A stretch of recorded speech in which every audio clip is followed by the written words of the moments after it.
पिछले वीडियो में मैंने आपको बताया था कि pivot table is the most used tool for data analysis, reporting and data representation.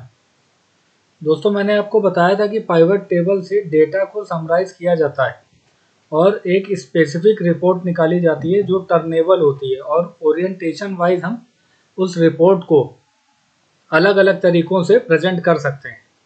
It is use to summarise of raw data. पिछले वीडियो में मैंने आपको समराइज करके डेटा निकालना बताया था, और मैंने आपको बताया था कि पाइवट टेबल बनाने के एडवांटेज क्या क्या है।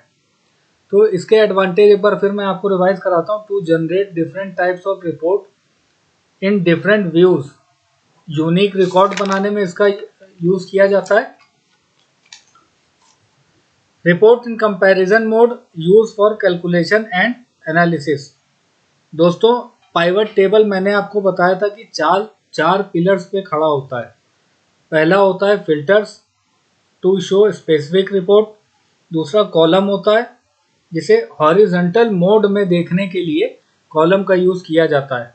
रो लेवल में वर्टिकल मोड में देखने के लिए यूज़ किया जाता है। और वैल्यूज़ सबसे मोस्ट इम्पॉर्टेंट होता है कैलकुलेशन के लिए, जहाँ पर आप सम, काउंट, मैक्स, मिन, प्रोडक्ट ये सब आप कैलकुलेट कर सकते हो। तो दोस्तों, पिछले वीडियो में मैंने आपको पाइवट टेबल के थ्रू डेटा को समराइज करना बताया था। अब यहाँ पर मैं आपको उसको रिप्रेजेंट करना बताऊंगा।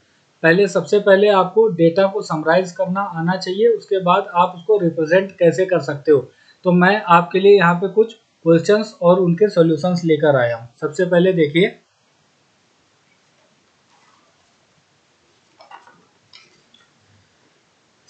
देखिए, पाइवट टेबल मैंने आपको बताया था कि टेबल के अंदर क्लिक करके Alt एंड VT प्रेस कीजिए, या इंसर्ट टैब में जाकर आप वहां से पाइवट टेबल क्लिक कर सकते हो। Alt एंड VT शॉर्टकट की का यूज करने से काफी समय बच जाता है दोस्तों, इसलिए इसी को मैं प्रेफर करता हूँ। अब मैं एग्जिस्टिंग वर्कशीट ही ले रहा हूँ। पिछली बार मैंने न्यू वर्कशीट लेकर बताया था। एग्जिस्टिंग वर्कशीट पे क्लिक करके लोकेशन ये सेल की मैं दे रहा हूँ, यहाँ पर ओके प्रेस किया, यहाँ तक आपको आता है। ये पाइवट टेबल का स्टैंडर्ड लेआउट आ गया। इस स्टैंडर्ड लेआउट में ही यहाँ पर सारा डेटा फिक्स करना होता है। ये देखिए पाइवट टेबल फील्ड्स आ गया। यहाँ पर मैंने आपको बताया ये 4 पिलर्स होते हैं, फिल्टर्स, कॉलम्स, रोज, वैल्यूज। कॉलम्स का यूज किया जाता है हॉरिजॉन्टल रिपोर्ट बनाने में, रोज का वर्टिकल मोड में लाने के लिए, वैल्यूज कैलकुलेशन में, और फिल्टर्स किसी एक पर्टिकुलर आइटम की स्पेसिफिक वैल्यू निकालने के लिए किया जाता है, जो पिछले वीडियो में मैं आपको समझा चुका हूँ। अब देखिए, मैं आपके सामने इस समराइज डेटा को रिप्रेजेंट करूंगा तरह तरह से।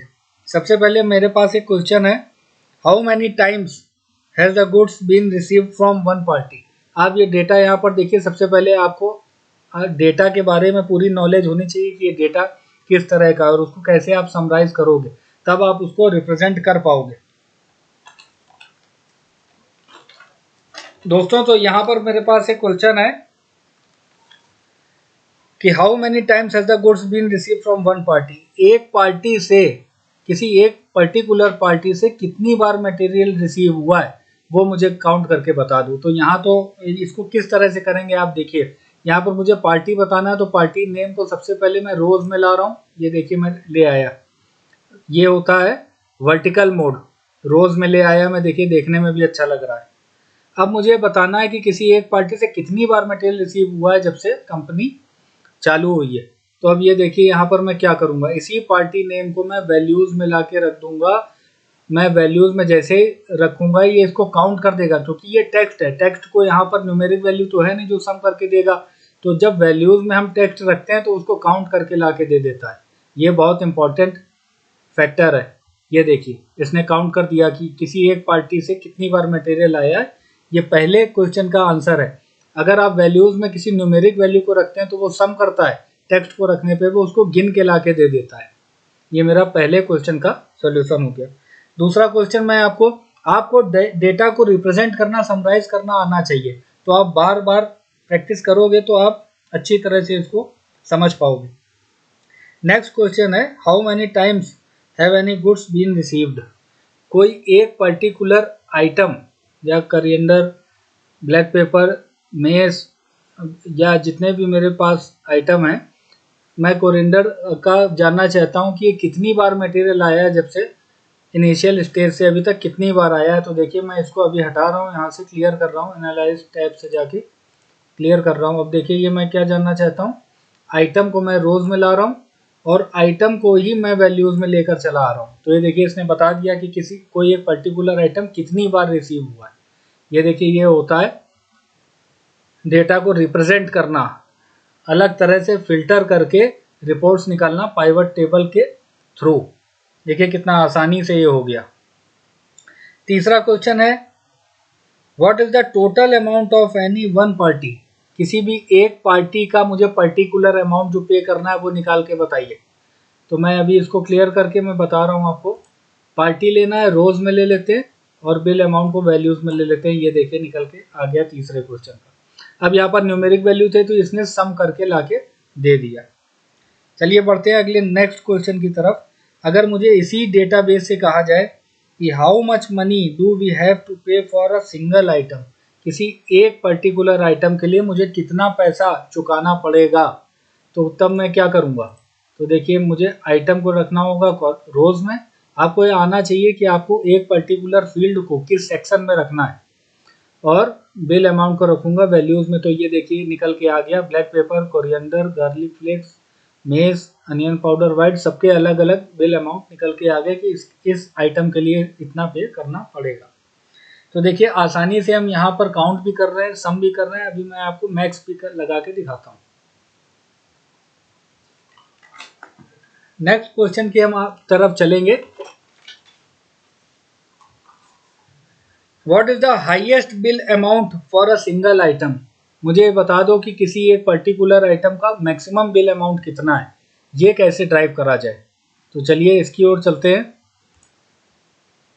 पर्टिकुलर आइटम को, आइटम डिस्क्रिप्शन को रोज में ले लेते हैं और बिल अमाउंट को वैल्यूज में। लेकिन ये तो सम करके दे दिया, मुझे नहीं चाहिए, मुझे चाहिए मैक्सिमम बिल अमाउंट। तो यहाँ पे ड्रॉप डाउन में सम ऑफ बिल अमाउंट के ड्रॉप डाउन पे क्लिक करके वैल्यू फील्ड सेटिंग्स में जाइए और यहाँ से आप ले लीजिए मैक्स और ओके प्रेस कर दीजिए। देखिए निकल के आ गया, अलग अलग आइटम के लिए मैक्सिमम बिल अमाउंट वैल्यू निकल के आ गई। इसी तरह से आप मिनिमम भी निकाल सकते हैं। वैल्यू फील्ड सेटिंग और मिन पे जाएंगे, ओके प्रेस करेंगे तो देखिए मिनिमम भी निकल के आ गया। इस तरह से आप आपके जो भी क्वेरीज होंगी वो आप पाइवट टेबल के थ्रू आप उसको ड्राइव कर सकते हो। Friends, if you are unable to analyse the data there is no sense of pivot table. अगर आप डेटा को अपने एनालाइज नहीं कर पा रहे हो तो पाइवट टेबल का फिर सेंस नहीं निकलता, फिर आप उसको समराइज और रिप्रेजेंट नहीं कर पाओगे। तो इसके लिए कीप प्रैक्टिसिंग। दोस्तों अब मेरे पास अगला क्वेश्चन ये आता है कि मुझे डेट वाइज नहीं, मुझे क्वार्टर वाइज अलग अलग आइटम्स का एक बिल अमाउंट क्वार्टर वाइज निकाल के बता दो। तो चलिए देखते हैं ये कैसे हो सकता है। मैं डेट को लेकर आ रहा हूँ रोज में, ये देखिए ये डेट वाइज आ गया। अब मुझे क्या करना है, आइटम को मैं लेकर आ रहा हूँ कॉलम्स में, ठीक है, और बिल अमाउंट को मैं लेकर आ रहा हूँ वैल्यूज में। अभी मैं इस पाइवट टेबल फील्ड्स को हटा रहा हूँ ताकि पूरा व्यू आपको दिखे। ये देखिए ये मेरा कितनी अच्छी तरह से रिपोर्ट आ गई डेट वाइज। ऊपर आप हॉरिजॉन्टल मोड में देख रहे हैं, सारे आइटम डिस्क्रिप्शंस आ गए और यहाँ पे वर्टिकल मोड में आपको डेट्स दिख रही हैं और ये उनके बिल अमाउंट दिख रहे हैं। तो दोस्तों ये डेट वाइज नहीं, मुझे क्वार्टर वाइज रिपोर्ट चाहिए। मैं क्वार्टर होता है ना, आप अप्रैल से क्वार्टर चालू हो जाता है, अप्रैल मई जून, फिर नेक्स्ट क्वार्टर होता है जुलाई अगस्त सितंबर, इस तरह से क्वार्टर वाइज मुझे रिपोर्ट रिप्रेजेंट करनी है टू माय सीनियर। तो मैं क्या करूँगा, तो इसके लिए मैं अगला टॉपिक जो अपना वीडियो लेकर आऊँगा ग्रुपिंग मैं सिखाने वाला हूँ। तो दोस्तों आज के लिए मैंने आपको ये बताया कि किस तरह से आप अपनी रिपोर्ट को एनालाइज और रिप्रेजेंट कर सकते हो।